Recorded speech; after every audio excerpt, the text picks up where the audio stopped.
discuss about current affairs. Developing country take to China. China this time this topic is in news. Why? Because क्योंकि China अपने आप को developing country का tag दिलाना चाहता है WTO से। किस लिए दिलाना चाहता है? क्योंकि अगर चाइना को अगर डेवलपिंग कंट्री का टैग मिलने से उसे डिफेंस प्रोविजंस, स्पेशल प्रोविजंस ये क्या छूट मिलेगी, जिससे वो अपने आप को और डेवलपिंग कंट्री और विकसित कर सकता है। Because before time China is already a developed country, not a developing country, but China are given a developing tag from WTO world trade organisation, जो हमारे व्यापार की मॉनिटरिंग करती है कि कौन सा कंट्री डेवलप्ड है, कौन सा कंट्री नॉट डेवलप्ड है, कौन डेवलपिंग है, कौन अंडर लिस्ट आती है, कौन मिडिल लेवल में आती है, कौन अपर लेवल में आती है। ऐसे मेंटेन करना WTO का होता है, WTO करती है। फर्स्ट थिंग, चाइना अपने आप को डेवलपिंग कंट्री का टैग दिलाना चाहता है। क्यों? Why this is in news? देखेंगे क्योंकि China recently goat the developing country. China ने क्या किया? डेवलपिंग कंट्री का अपने आप को एक टैग दिलवाया WTO से, जो वर्ल्ड ट्रेड ऑर्गेनाइजेशन है। जो क्या है, जो हम लोगों के लिए चाइना को अपने आप डेवलपिंग कंट्री अगर घोषित कर लिया, इससे क्या होगा? उससे डिफेंस प्रोविजन में छूट मिलेगी, फर्स्ट थिंग। सेकेंड, उसे स्पेशल प्रोविजन मिलेगा। मतलब फॉर एग्जाम्पल, अगर चाइना कोई सामान इम्पोर्ट कर रहा है, एक्सपोर्ट करता है अगर अमेरिका में, तो अमेरिका में जाने के लिए उसे क्या, उस के टैरिफ जो टैक्सेस होते हैं उसे देने पड़ेंगे, जो टैरिफ होता है। लेकिन डेवलपिंग कंट्री के होने के नाते उसे टैरिफ नहीं देना पड़ेगा, जिससे वो अपनी इकोनॉमी को और ग्रोथ कर सकता है। ऐसा कहा गया, जो ग्रोथ कर सकता है। इसीलिए में WTO लॉक से proper definition of developing nation to third of WTO कहता है कि WTO में टोटल 164 मेंबर जो हैं वो डेवलपिंग कंट्री के अंतर्गत आते हैं।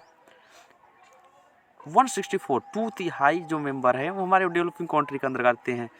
जो क्या करता है, इन्हें एक स्पेशल प्रोविजन होता है, जैसे स्पेशल एंड डिफरेंट ट्रीटमेंट जो होता है, SNDDT होता है, स्पेशल एंड डिफरेंट ट्रीटमेंट होता है, डिफरेंटिएट ट्रीटमेंट होता है, जो हमारी क्या करता है, मॉनिटरिंग करता है, हमें सिक्योरिटी प्रदान करता है, कौन सी कंट्री डेवलपिंग है, कौन सी कंट्री डेवलप्ड है, ये सब उसका काम होता है। और थर्ड इज, क्यों चाइना क्यों किस करा ऐसा कि चाइना से केस किया है? पहले चाइना केस ये है, चाइना अपने आप को डेवलपिंग कंट्री घोषित कराने के लिए WTO से अथॉरिटी लिया, जिससे क्या होगा, चाइना अथॉरिटी लेने का उससे स्पेशल प्रोविजन मिलेगी, फर्स्ट थिंग। और सेकेंड इज कि उसे डिफेंस प्रोविजन मिलेगा, जिससे वो इंपोर्ट करेगा सामानों का, उस पर उसे टैरिफ मतलब टैक्सेस नहीं देने पड़ेंगे अदर कंट्री को, जिससे वो क्या होगा, विकास होगा उसका। मुझे प्रॉपर्टी लाइफ सब domestic product, gross domestic product, हम लोग जो इसे डेवलपिंग और डेवलप्ड कंट्री का एडोप्ट जो चुना जाता है वो उनके पर कैपिटा इनकम के आधार पर चुना जाता है, कि हमारी पर कैपिटा इनकम कितनी है, किस देश की कितनी है, उसके आधार पर चुना जाता है, जो नॉर्मली होता है वो चुना जाता है। आगे हम लोग डिस्कस करेंगे इसके बारे में कि पर कैपिटा इनकम क्या होती है। वर्ल्ड में classification of country, world bank ने क्या क्लासिफिकेशन किया, यही पर आता है main. World bank classification, world bank classification ने एक हिस्ट्री दी पर कैपिटा इनकम, पर व्यक्ति इनकम कितनी। इन्होंने इसे 4 भाग में डिवाइड किया, लो और second lower middle, third upper middle and fourth high income country.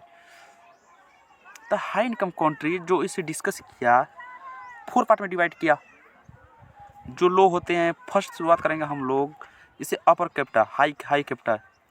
जो हाई कैपिटा होता है, हाई इनकम जो होती है, जो हाई इनकम कंट्रीज होती है, उनकी जो पर व्यक्ति कैपिटा होता है वो होता है $12,695, $12,695, जिसकी कैपिटा इनकम से ऊपर है पर व्यक्ति, उसे हम लोग मानते हैं high income countries. And another is upper middle countries. Upper middle countries जो होती है उनकी पर कैपिटा इनकम होती है $4,096 इतनी जिनकी इकोनॉमी बिलो करती है 12,695 के बीच, वो आते हैं हम लोगों के अपर मिडिल के अंतर्गत, थर्ड होता है लोअर होता है।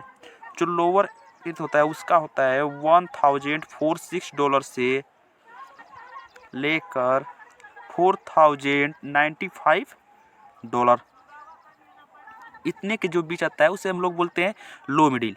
और लो कौन होता है? जिनकी लो वो होते हैं जिनकी कैपिटल इनकम हम लोगों की 0 से लेकर 1046 के बीच होती है डॉलर, उन्हें हम लोग बोलते हैं लो। लेकिन सबसे बड़ी बात ये रही कि इन्हें 4 पार्ट में डिवाइड किया गया। ये सवाल एक आएगा कि हम लोग की चाइना किस में आती है? चाइना हम लोग के आती है अपर मिडिल के अंतर्गत, मिडिल अपर मिडिल के अंतर्गत हम लोग की चाइना आती है। अपर मिडिल में जो क्या है डेवलप्ड कंट्री है, तो अपने आप को टिक दिलाना चाहता है, जो क्या अदर कंट्रीज का उपयोग कर रहे हैं, जैसे में India, south Korea, Bangladesh, Australia, मतलब सम लाइक दैट इतनी कंट्री, बहुत कंट्री इसकी क्या कुछ कर रही हैं। और आपके अंदर एक सवाल आया है कि इंडिया किसके अंतर्गत आता है? इंडिया हम लोग की लोअर मिडिल के अंतर्गत आता है। इंडिया हम लोग की लोअर मिडिल के अंतर्गत आता है, जिनकी कैपिटल इनकम क्या होती है? 1.46 से डॉलर टू $4095। इनके बीच में इंडियन हम लोग क्या होता है? इनके बीच में हम लोग आते हैं, जो हम लोग क्या डेवलपिंग हैं, लोअर मिडिल के कंट्री के अंतर्गत आते हैं। जो क्या करती है, ये हम लोग वर्ल्ड बैंक जो है हम लोग क्लासीफाइड करती है कि कौन सी कंट्री किस में रहनी चाहिए। बस इसके लिए मॉनिटरिंग कौन करता है? WTO ने क्या किया? चाइना को अथॉरिटी दी। और 4-5 है कंसर्न क्यों रेज हुआ? ये मतलब बात है क्यों रेज हुई? क्योंकि इससे हम लोगों को बहुत इफेक्ट पड़ेगा। फर्स्ट की अगर सब कंट्री अपने आप को डेवलपिंग करने लगे, तो जो डेवलपिंग कंट्री है उन्हें भी टैक्स नहीं देना पड़ रहा है, लेकिन आने वाले समय में कुछ रूल चेंज हो सकते हैं, कुछ अमेंडमेंट किया जाएगा, जिससे हमें क्या होगा कि जो डेवलपिंग कंट्री हैं उन्हें भी टैक्स देना पड़ेगा, जिससे लो कैटेगरी के अंदर जो आती हैं, और जो लो मिडिल कैटेगरी के जो अंदर कंट्री आती हैं उनके ऊपर भी रूल लगेंगे इन कंट्री की वजह से, क्योंकि ये कंट्री ऑलरेडी अपने आप को डेवलप कर चुकी हैं, इन्हें डेवलपिंग आने की जरूरत नहीं है।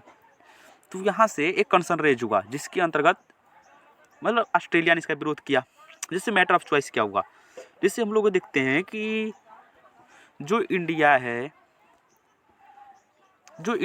वो China, India, Russia, Brazil, South Africa, South Korea, ये हमारी क्या डेवलपिंग के अंदर आती हैं। ये डेवलप्ड कंट्री हैं, जैसे Japan, Canada, Australia, European union, US। लेकिन एक आपको बात पता होगा, ये बांग्लादेश और ये इंडिया की पर व्यक्ति आय कितनी है? 144 लाख, अप्रॉक्सीमेटली 144 लाख।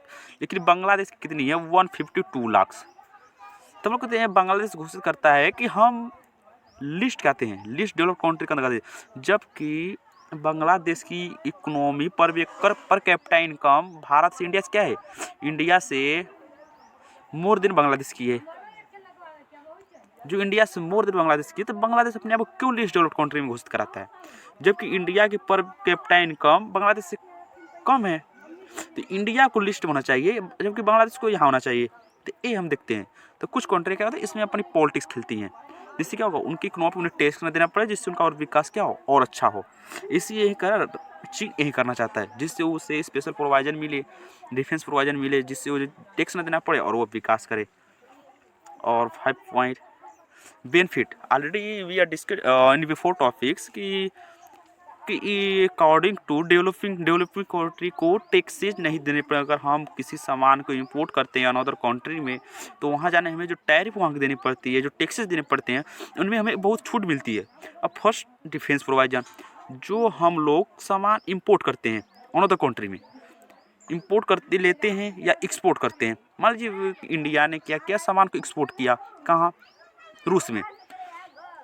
अगर किए तो वहाँ के रूल्स के अनुसार वहाँ के कुछ टैक्सेस होंगे, इंपोर्ट कर रहे हैं तो, एक्सपोर्ट कर रहे हैं तो। एक्सपोर्ट जब करें तो वहाँ के टैक्सेस मान लीजिए कुछ रुपये, 10 रुपये, जो हम लोग डेवलपिंग कंट्री को देने पड़ते हैं, और डेवलप्ड कंट्री को 20 रुपीज़ देने पड़ते हैं। तो उससे स्पेशल प्रोविजन हुआ, जिससे में क्या छूट मिलेगी, जिससे we can save a lot of money, इससे क्या इकोनॉमी डेवलप्ड होगी। तो ये डेवलपिंग कुछ रूल रहे। 5 this is most important topic. Before time we discuss about WTO जो वर्ल्ड ट्रेड ऑर्गेनाइजेशन। से वर्ल्ड ट्रेड ऑर्गेनाइजेशन कब इसका डेवलप हुआ, कब इसका विकास हुआ, कब क्रिएटेड किया गया? तो first time WTO successor of general agreement of traffic and trade. First time इसे गार्ड बोला जाता था, जी, विच वाज क्रिएटेड इन 1947। गाट को अमेंडमेंट कर कर हमें क्या WTO को बनाया गया। जो गाट था वो ओनली हम लोगों को बस गुड्स पे काम करता था, ओनली गुड्स पे। जो गाट था हम लोगों को ओनली गुड्स पे काम करता था, लेकिन WTO गुड्स एंड सर्विस दोनों पर काम करता है, जिसमें क्या अमेंडमेंट किया गया। जिससे Uruguay rounds 1986-1984 of the GATT led to WTO creation. पता है उरुग्वे के राउंड के समय 1986-1984 में क्या और WTO का क्रिएशन किया गया। WTO begin operation on 1 January 1995। WTO का जो ऑपरेशन जो स्टार्ट हुआ वो 1 जनवरी 1995 से क्या हुआ, स्टार्ट हुआ, 1 जनवरी 1995 से स्टार्ट हुआ।